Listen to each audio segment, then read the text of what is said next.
आज की क्लास में कक्षा 10th का विज्ञान में चैप्टर 10 जो चैप्टर 10 में है मानव नेत्र और रंग बिरंगा संसार, जिसका क्वेश्चन बचा हुआ है जो अभ्यास प्रश्न है, तो उसको आज की क्लास में करके कंप्लीट करेंगे। तो फिर अगला चैप्टर जो होगा उसको हम लोग स्टार्ट करेंगे। तो देखिए प्रश्न 7 है, इसमें क्या कहता है, चित्र बनाकर दर्शाइए कि दीर्घ दृष्टि दोष कैसे संशोधित किया जाता है। एक दीर्घ दृष्टि दोष युक्त नेत्र का निकट बिंदु 1 मीटर है। इस दोष को संशोधित करने के लिए आवश्यक लेंस की क्षमता क्या होगी। यह मान लीजिए कि सामान्य नेत्र का निकट बिंदु 25 सेंटीमीटर है। देखिए इसमें क्या है कि दीर्घ दृष्टि दोष को संशोधित करना है, ठीक है। तो उसका एक चित्र भी बनाना है और नेत्र का निकट बिंदु जो है 1 मीटर पर चला गया है उसका, तो कौन सा लेंस लगेगा और जो लेंस लगेगा उसकी क्षमता क्या है ये बताना है। यह मान लीजिए कि सामान्य नेत्र का निकट बिंदु 25 सेंटीमीटर है, लेकिन सामान्य नेत्र का जो निकट बिंदु है वो 25 सेंटीमीटर होता है, ठीक है। तो ये डायग्राम है और आप जानते हैं कि दीर्घ दृष्टि दोष किसे कहते हैं, जिसमें दूर की वस्तु तो स्पष्ट दिखाई पड़ता है लेकिन नजदीक की वस्तु स्पष्ट दिखाई नहीं पड़ता है। तो यानी 25 सुस्पष्ट दृष्टि का जो न्यूनतम दूरी होता है वो 25 सेंटीमीटर है। उसका 25 सेंटीमीटर से दूर चला गया है, 1 मीटर पर चला गया है, तो उसको 25 सेंटीमीटर तक का वस्तु तो स्पष्ट दिखाई नहीं पड़ेगा। उसको 1 मीटर जो है यहाँ तक वो उसको स्पष्ट दिखाई पड़ेगा, ठीक है। तो ये हो गया u का वैल्यू 25 और ये 1 मीटर है, जहां पर निकट बिंदु जो दूर चला गया है वहां पर उसका वस्तु का उसका प्रतिबिंब बन रहा है, यानी उसका रेटिना पर यहाँ का वस्तु दिख रहा है, यहाँ का नहीं दिख रहा है। नजदीक बिंदु दूर चला गया है, तो 1 मीटर जो हो गया ये भी हो गया, इमेज हो गया, ठीक है। लेकिन उस तरफ है इसलिए सब हो जाएगा माइनस में। और ये 1 मीटर है तो और ये स्पष्ट दृष्टि का न्यूनतम दूरी जो है 25 सेंटीमीटर होता है, तो 1 मीटर को सेंटीमीटर में बदलना पड़ेगा, ठीक है।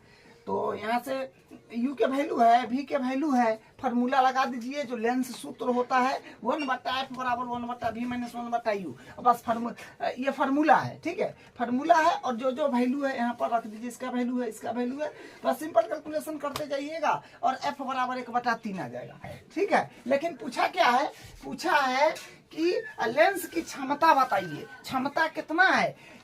दीर्घ दृष्टि दोष में उत्तल लेंस लगेगा, चश्मा जो उसका बनेगा उत्तल लेंस का, तो जो उत्तल लेंस होगा उसका पावर कितना होगा, कितना डायोप्टर होगा पावर, तो वही P बराबर होता है 1/f। तो P बराबर 1 है तो 1f का वैल्यू है 1/3, तो ये आ जाएगा P बराबर 3 डायोप्टर, D मतलब डायोप्टर। तो बस ये वैल्यू दे ले था, लेंस सूत्र पर बैठा दिए, ये इसका आंसर आ गया, ठीक है। अगला क्वेश्चन है, सामान्य नेत्र 25 सेंटीमीटर से निकट रखी वस्तु को सुस्पष्ट क्यों नहीं देख पाता है। 25 सेंटीमीटर, देखिए ये बात तो आप जानते हैं कि अगर एक स्वस्थ मनुष्य है तो उसका सुस्पष्ट दृष्टि का न्यूनतम दूरी 25 सेंटीमीटर है, और 25 सेंटीमीटर से आप दूर लाएंगे तो वो स्पष्ट दिखाई नहीं पड़ेगा। क्यों? क्योंकि देखिए, क्योंकि अभिनेत्र लेंस एक जैलीवात पदार्थ से बना होता है जिसकी फोकस दूरी को एक निश्चित सीमा से अधिक समायोजित नहीं किया जा सकता है।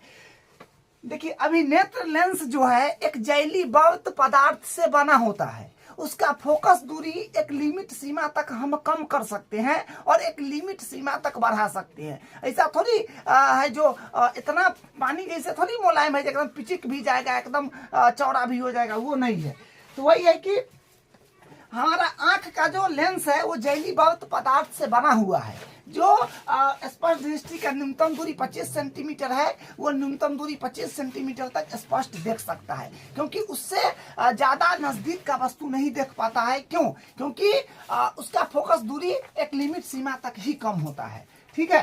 तो वही इसका आंसर है कि क्योंकि अभिनेत्र लेंस जैलीवात पदार्थ से बना होता है जिसकी फोकस दूरी को एक निश्चित सीमा से अधिक समायोजित नहीं किया जा सकता है। अब देखिए नेक्स्ट प्रश्न जो 9 नंबर है, जब हम नेत्र से किसी वस्तु की दूरी को बढ़ाते हैं तो नेत्र में प्रतिबिंब दूरी का क्या होता है। क्वेश्चन है कि जब हम नेत्र से किसी वस्तु के दूरी को बढ़ा देंगे तो नेत्र में प्रतिबिंब दूरी का क्या होगा। वस्तु को बढ़ाएंगे तो प्रतिबिंब दूरी क्या होगा। आंख के बाहर वस्तु कहीं भी हो लेकिन आंख के भीतर अभिनेत्र व रेटिना के बीच की दूरी नियत रहता है। क्या बात है कि आंख के बाहर वस्तु कहीं भी होगा लेकिन आंख के भीतर अभिनेत्र व रेटिना के बीच की दूरी एकदम नियत रहेगा। ठीक है, किसके बीच, अभिनेत्र और रेटिना के बीच का दूरी नियत रहता है, तो इसका आंसर हो जाएगा। नेक्स्ट प्रश्न है 12 नंबर है, सूर्योदय के समय सूर्य रक्ताभ क्यों प्रतीक होता है। मतलब जब सूर्य उदय होते हैं तो उस समय आपको सूर्य एकदम लाल दिखेगा, वहां का जगह पूरा लाल लाल दिखेगा, एकदम लालिमा लेखा। ठीक है, क्यों, ऐसा क्यों होता है। तो देखिए आंसर है सूर्योदय तथा सूर्यास्त के समय। लेकिन हाँ, सूर्योदय का मतलब होता है जब सूर्य उगते हैं, सूर्यास्त का मतलब होता है जब सूर्य डूबते हैं। तो दोनों वक्त जो है सूर्य रक्ताभ प्रतीक होता है, लाल प्रतीक होता है। क्यों, तो देखिए आंसर सूर्योदय तथा सूर्यास्त के समय सूर्य क्षितिज के पास होता है तथा क्षितिज के पास नीले एवं कम तरंगदैर्घ्य वाले प्रकाश का प्रतिबिंब हो जाता है, जिस कारण हम तक पहुंचने वाला प्रकाश ज्यादा तरंगदैर्घ्य वाला होता है। पहला पॉइंट में है कि सूर्योदय तथा सूर्यास्त के समय सूर्य क्षितिज के पास होता है। जब सूर्योदय होता है या सूर्यास्त होता है तो सूर्य क्षितिज के पास होता है तथा द्वितीय क्षितिज के पास नीले एवं कम तरंगदैर्घ्य वाले प्रकाश का प्रतिबिंब होता है। क्षितिज के पास क्या होता है, नीले एवं कम तरंगदैर्घ्य वाले प्रकाश का प्रतिबिंब होता है, जिस कारण हम तक पहुंचने वाला प्रकाश ज्यादा तरंगदैर्घ्य वाला होता है।